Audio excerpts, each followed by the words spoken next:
যখন তোমার কেউ ছিল না তখন ছিলাম আমি, এখন তোমার সব হয়েছে, পর হয়েছি আমি।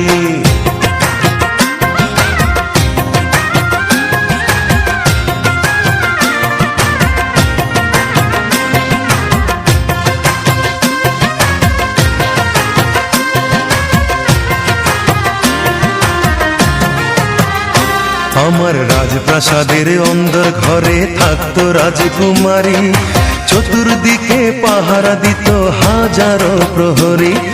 মনের সিংহাসনে বসে করত রাজ্য শাসন, মুগ্ধ হতাম শুনে তারি মিষ্টি মুখের ভাষণ। মনের রানী ছিল সে যে, আমি ছিলাম প্রজা, মনটা যে তার পাষাণপুরী যায়নি তখন বোঝা। আমার রাজ্য শূন্য করে চলে গেছে বহু দূরে।